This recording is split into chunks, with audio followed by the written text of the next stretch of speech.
هاي مع اردوغان. نحط على اردوغان ولا لا؟ هاي كمال. مع اردوغان. طيب خلص نحطها هون على اردوغان. هون هيك. अस्सलाम वालेकुम रहमतुल्लाहि वबरकातुहू। वैसे तो ये खबर छुपी हुई नहीं है, अब तक आप जान ही गए होंगे यूट्यूब के ज़रिए, सोशल मीडिया के ज़रिए, कि एक मर्तबा फिर से तुर्की में रजब तैयब एर्दोगान सदर बन गए हैं। और बनने की वजह और पीछे का राज क्या है, वो सारी बातें मैं आपको इस वीडियो में बताने वाला हूँ, क्योंकि इस वक्त बहुत ज़्यादा खुशी का माहौल भी है।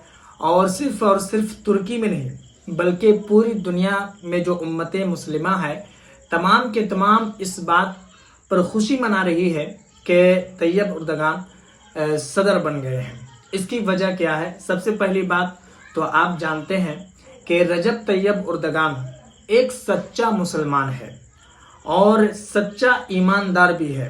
यानी कि एक मुसलमान होना और फिर ईमानदार होना ये सबके अंदर नहीं पाई जाती है। दूसरी बात यह है कि रजब तैयब एर्दोगान इस्लाम परस्त आदमी है, यानी कि वो कोई भी काम करते हैं तो इस्लाम के दायरे में रह कर करते हैं, और वो ज़्यादातर चाहते हैं कि सुन्नत के मुताबिक हो, इस्लाम के तरीक़े से हो।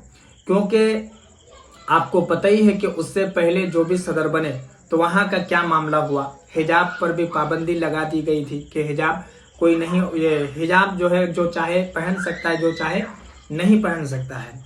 इसके अलावा भी आपने आया सूफी मस्जिद का नाम सुना होगा, उस मस्जिद को भी म्यूज़ियम बना दिया गया था, जो कि रजब तैयब एर्दोगान जब सदर बने तो बनने के बाद उन्होंने उसको मस्जिद की शक्ल दी, यानी कि म्यूज़ियम को ख़त्म करके मस्जिद बनाया, और लोग इस वक्त वहाँ पाँचों वक्त की नमाज अदा करते हैं।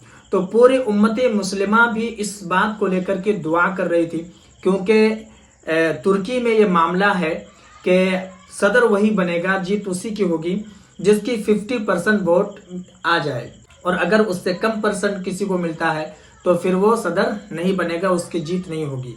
जो कि इससे पहले जो वोट हुआ था तो उसमें 49% इसको वोट मिला था, लेकिन फिर जो दोबारा हुआ तो फिर इसे 50% मिल गया, यानी कि उससे ज़्यादा ही मिला, जिसकी वजह से जीत हुई। दूसरी बात यह है, और पूरी दुनिया के मुसलमान इसलिए भी खुश हो रहे हैं और इसके लिए, इसकी जीत के लिए इसलिए भी दुआ कर रहे थे कि आप जिस भी मुल्क में देखें, अगर मुसलमानों पर कोई जुल्म होता है तो सबसे पहली आवाज़ जो आती है वो रजब तैयब एर्दोगान की तरफ से आती है। दूसरी बात यह है कि आपने देखा कि फ़िलिस्तीन में भी जो मुसलमानों पर हमला किया गया, जुल्म सितम ढाए गए, तो सबसे पहले आवाज़ रजब तैयब एर्दोगान ही उठाए थे, और अभी भी वहाँ के लोगों के ज़ख्मों पर मरहम लगाने का काम रजब तैयब एर्दोगान ही कर रहे हैं। इसके अलावा जिस भी मुल्क में मुसलमानों की जो परेशानी होती है और जो वहाँ से निकाल दिए जाते हैं, वहाँ पर जुल्म सितम जब हद से ज़्यादा बढ़ जाता है तो वहाँ पर से जो निकल कर आते हैं तो रजब तैयब एर्दोगान तुर्की में वो ज़मीन भी देते हैं, रहने का ठिकाना भी बनाते हैं।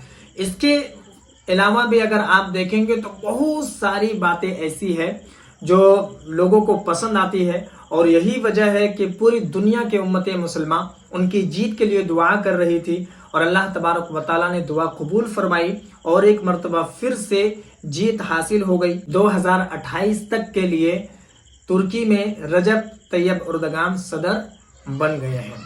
अल्लाह तबारक व तआला की बारगाह में मैं दुआ करता हूँ कि उनका जो मिशन है वो अल्लाह कामयाब फरमाए। इस वीडियो को जितना हो सके मुसलमानों में ज़रूर शेयर कर दें, कि अगर नए हैं इस चैनल पर तो चैनल को भी ज़रूर सब्सक्राइब कर लें।